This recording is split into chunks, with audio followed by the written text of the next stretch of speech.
대통령님께서 그 말씀하셨죠. 오, 감사합니다 대통령님. 그러니까 감사하지 마세요. 이거 다 여러분들이 낸 세금으로 하는 겁니다. 정확하죠. 좋아요. 저 얘기할 거 생각났습니다. 갑자기 재밌어지려고 그래. 자, 짠! 짠! 짠! 수고하셨습니다. 제가 또 막내로서 한번 포문을 열어보겠습니다. 네. 이제 저 같은 경우에는 물론 부모님의 지원도 있지만 저 자신이 알바해서 번 돈이나 차를 좀 사고 싶어서 많이 알아보고 있고, 다른 지역에 제가 젊은 사람들이 자동차를 살 때 좀 지원도 해주고 차를 살 때 뭔가 조금 더 혜택을 줄 수 있는 그런 사항은 없을까요? 어디서 그런 혜택 줘요? 저 어디 들었던 것 같아가지고요. 근데 지금 여러 가지 지금 청년 정책들이 지금 있잖아요. 이제 뭐 취업에 관련된 거 보면은 이제 그 면접 볼 때 정장 대여해준다든가 아니면 면접비를 지원해주는 프로그램도 있고, 그리고 이제 주거를 지원해주는 정책도 있고, 여러 가지 정책이 지금 혼재돼 있어요. 그리고 교통비도 지원해주고. 그런데 지금 자동차 같은 경우는 지금 다른 그 정책과 맞물려서 좀 고민이 될 부분이 있다. 대한민국 그 전체적인 정책 측면에서 보면 이제 차량을 늘리는 거 아니에요. 예, 물론 청년들도 차가 필요하긴 한데 특정 계층에다 이게 주고 주차나 이런 문제가 병행됨이 없이 일방적으로 가면 좀 그런 문제가 있어 보여요. 청년들이 이게 사실은 자립을 하고 취업을 제대로 할 수 있는 일자리를 만들어주고 하면은 그런 쪽으로 해서 해소를 해야 될 문제가 아닌가. 단순하게 우리가 청년한테 자동차 한 대 드릴게요, 아니면 보조금 얼마 드릴게요 해서 차를 소유하게 하는 것보다는 청년들한테 양질의 일자리를 제공해서 소득을 높여서 필요한 걸 구매할 수 있는 그런 정책이 맞지 않을까, 현재 시점에는. 미안해요. 아닙니다. 또 되게 이런 청년들의 상황을 뭔가 좀 일자리를 통해 해결하는 게 조금 더 가까운 일인 것 같습니다. 김포한테! 우리 중에서 가장 멀리 출근하시는 분이 또 있으세요. 저보다 멀려? 과연 그럴 것인가? 김포 골드라인을 타봤는데요. 정말 그 에스컬레이터를 딱 내려갔을 때 거기 그 작은 플랫폼에 사람이 엄청나게 많더라고요. 그때 엄청 놀랐었거든요. 5호선 도대체 언제쯤 될까요? 이거 질문 즉답하기 되게 어려운 것을 던지셨는데 이제 5선이 국가철도망객에 이제 조건이 붙어갖고 반영이 됐고요. 벌써 21년가 5년이 됐네요. 5년 전에 반영이 됐는데 이렇게 해서 이제 예타까지 가게 됐는데 예타 결과 안 나오잖아요. 대안 제시를 해야 되고 이걸 만드는 거는 김포시가 만들어야 되잖아요. 근데 그걸 갖다 제대로 지금 못 하고 있기 때문에 수익성 개선에 대한 문제를 어떻게 돌파할 것이냐, 발주 설계 그리고 공사 그리고 시운전을 6개월에서 1년 정도 해야 돼요. 그래서 그거 걸리면 한 8년 정도는 소요가 된다. 지금 예타 결과 나와야 그때부터 7, 8년 걸리기 때문에 지금 빨리 안 나오게 되면 그만큼 더 뒤로 밀리는 거 아니에요. 지금 사실 그렇게 되고 있다, 이렇게 말씀드릴게요. 최선을 다하겠습니다. 김포는 물도 이렇게 돌리고 드시나요, 다? 부모님 앞에서도 돌리고 먹어요, 그거? 부모님 저 밥 한 숟가락 뜨겠습니다. 이렇게 이래요? 우리 부모님 그렇게 불편한 분 아니신데? 그렇죠. 집에서 그냥 엄마 이거 봐라 이러고. 근데 결국은 다 버스 노선 잘 돼 있으면은 버스 노선 잘 돼 있으면 저도 차 안 쓰거든요. 맞아요. 버스가 안 돼 진짜 있으니까 공감합니다. 차를 쓰는 거예요. 그래서 버스가 잘 잡히면 그 자가용을 당연히 덜 쓰죠. 진짜 네, 맞아요. 잠깐만요. 내가 하나 먹고 맛있어요. 저도 김포에서 김포 갈 때 차 가지고 자주 오잖아요. 근데 그런 게 저희 집까지 오는 것도 없고 많이 걸어야 돼요. 15분 막 이렇게 걸어야 되거든요. 역에서. 잠깐만요. 그 정도는 운동 아닌가요? 근데 이제 이게 저희 부모님이라고 생각했을 때 부모님 15분 걷기 하고 싶지 않다는 거죠. 예. 이음 버스. 빨간색이 잠시 후 도착이래. 잠시 후 도착이라서 한번 타볼까 이러고 기다렸어. 근데 우리 어플도 있잖아요, 어플? 어플 있죠. 어플 보면 네. 버스가 저도 어디, 경기버스 물론 씁니다. 정확도는 약간 떨어질 수 있지만 직전 정거장에서 출발했어. 그러면 호다닥 뛰어가지. 근데 이미 내려가 보면 버스 지나갔잖아. 아직 여기 안 오는데. 늦을 수는 있지만 거의 비슷하게 맞추는데 이게. 맞아요. 처음으로 출퇴근을 하고 있거든요. 근데 이제 버스가 한 대밖에 없어요. 9.8번. 근데 배차 간격이 너무 길어요. 이렇게 살펴보면 사실 핑계는 될 수 있을 것 같아요. 김포가 좀 길쭉하다. 인구 밀집 지역이, 업무시설 있는 지역이 길쭉하기 때문에 사실상 도로를 여러 개 낼 수 없다는 물리적 한계가 있다는 변명은 통할 것 같아요. 그런데 이거 한번 또 거꾸로 뒤집어 보면은 그러면은 지금 몇 개 안 되는 도로인데 그럼 그 도로 소통을 좀 더 원활하게 할 방법은 없을까에 대한 고민을 시작해야 될 때가 된 거죠. 버스가 노선이 다양하지 않고 있는 곳도 배차 간격이 너무 길다.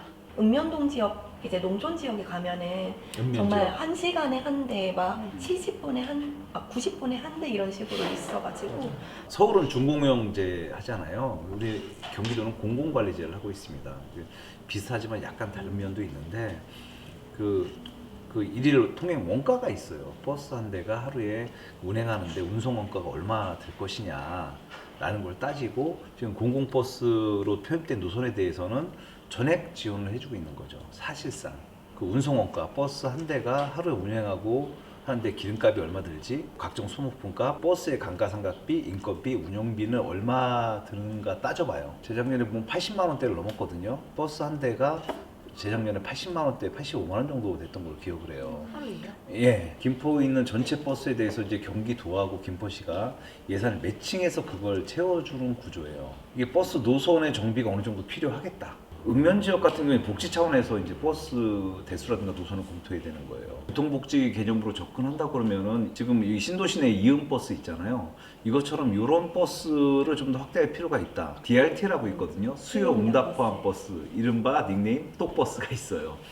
이게 사실은 읍면 지역에서 가장 절실한 거예요. 도심 지역 같은 경우에는 이 노선 조정을 한번 생각할 필요가 있는데, 물론 이 시민사회하고 공론화 절차가 일정 부분 있으면 된다 그러면은 노선 조정에도 한번 나설 필요가 있겠다, 이렇게 생각을 하는 거죠. 기본하게 뭐예요 아저씨 갑자기? 구매동이나 이런데 아니, 쉬는 시간. 네. 택시 안 잡혀, 네. 버스 안 와. 근데 몇 그 시? 몇 시에 전화하신 거? 새벽 뭐 4시 때 하신 거 아니에요? 저는 대리 불렀는데 대리 안 와. 택시는 볼 수도 없어. 생각보다 김포가 택시 부르기도 어렵고 그렇다고 걸어가기도 애매하고 차가 없으면 좀 불편한 점이 많기는 해요. 멀리 가는 위치로 찍어. 그리고 기사님 저기까지 가는 걸로 결제해 주시고 전 여기서 내릴게요를 전 여러 번 해봤어요. 김포시의 택시 대수가 과연 부족한 걸까요? 그냥 안 잡는 거. 완전 그렇지는 않은 것 같아요. 라는 고민을 할 필요가 있다는 거죠 일단. 예, 그리고 시민들이 체감할 때는 택시 대수가 작아요.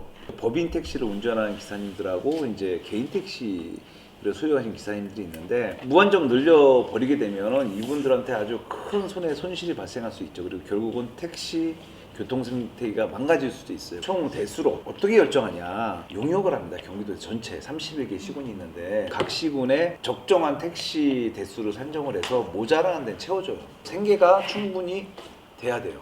이게 양면성이 있어서 적정 택시 대수에 대한 논란은 계속 있어요. 그거는 이제 경기도에서 정하고 있는데, 택시 운수 종사자의 수입이 어느 정도 보장이 돼야 돼요. 법인 택시에 우리가 운영률을 우리가 한번 체크해 본 적도 있어요, 과거에. 택시 기사님들의 이 모집이 안 돼 갖고 실제적으로 운영을 못 하는 그런 경우도 있었거든요. 그래서 그 택시 업계하고 한번 이거에 대한 대책을 한번 논의해 볼 필요가 있는 거예요. 일방적으로 택시 대수만 늘려서 과연 운행률이 높아질 거냐, 그렇진 않거든요. 심지어 우리 버스 있죠. 버스도 12대 인가를 받아놓고 8대만 운영하던 시절이 우린 분명히 있었어요. 지금 그렇지 않습니다. 왜냐하면 공공관리제를 해서 인건비를 충분히 보장해드려요. 휴게 시간하고. 그러니까 기사님들의 처우와 복지가 올라가니까 기사님들이 충원이 되잖아요.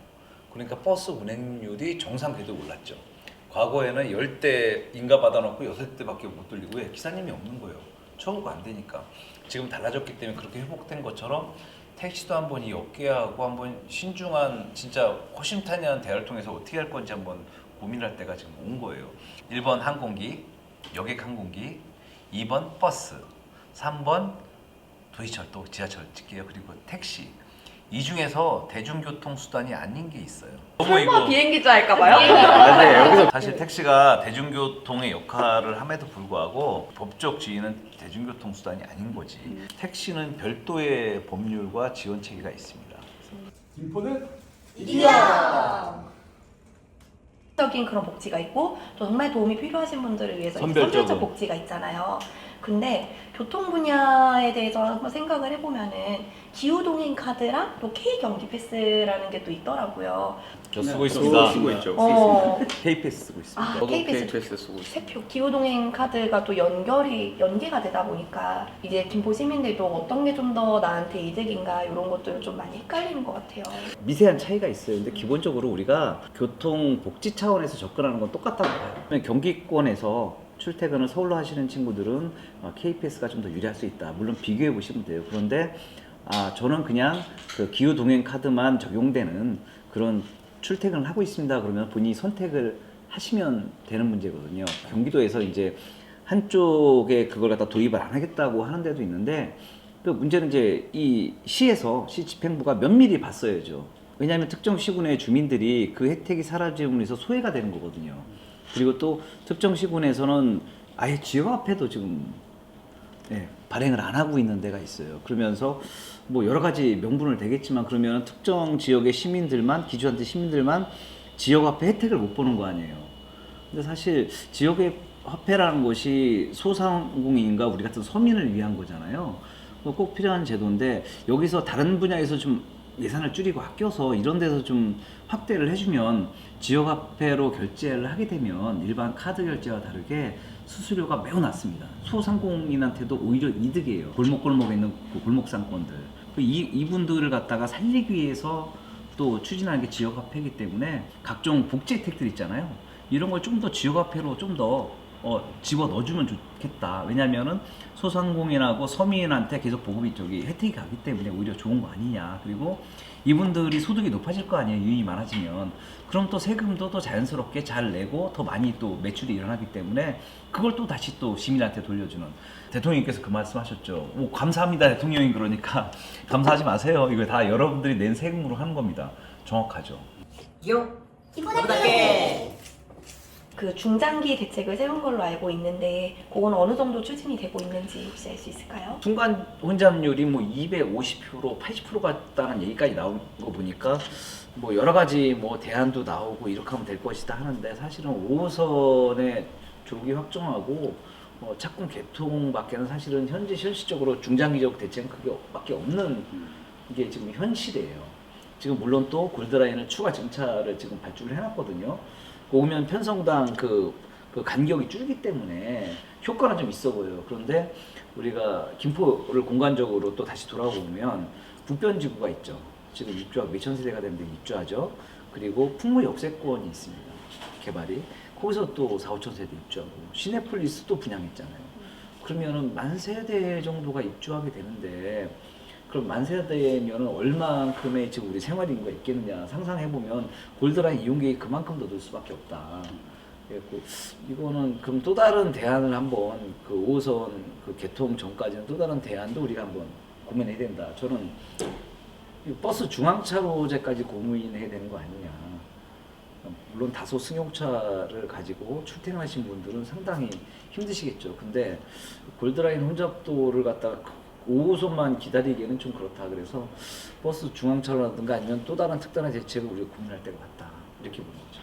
얘기가 될 줄 몰랐는데 좀 과호흡이 이제 2번 정도 왔었어요.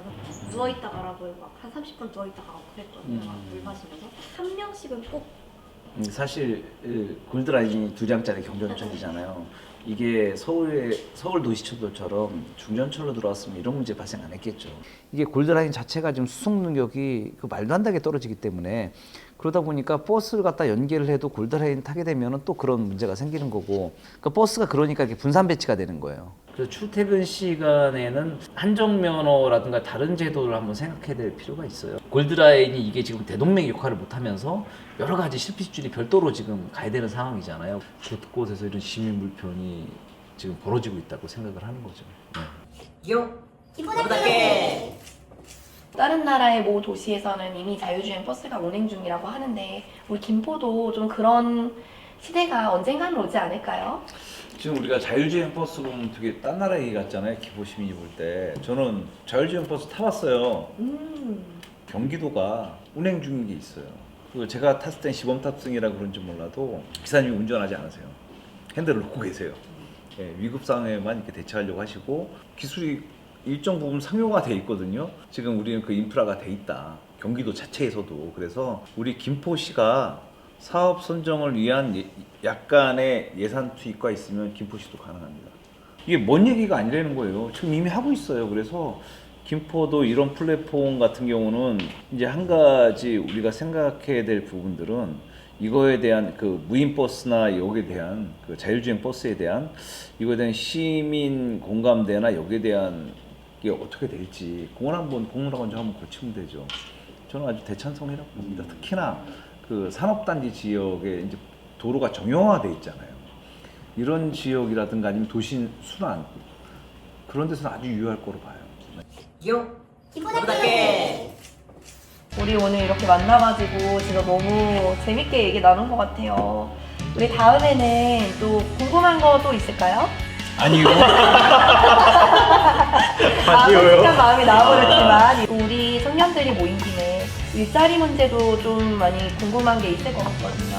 다음에 그런 이야기 한번 나눠보는 게 어떨까요? 좋습니다. 네. 자, 그럼 마지막으로 건배 한번 하고 마무리할까요? 자, 김보답게 이기영! 이기영! 김포답게 너무 안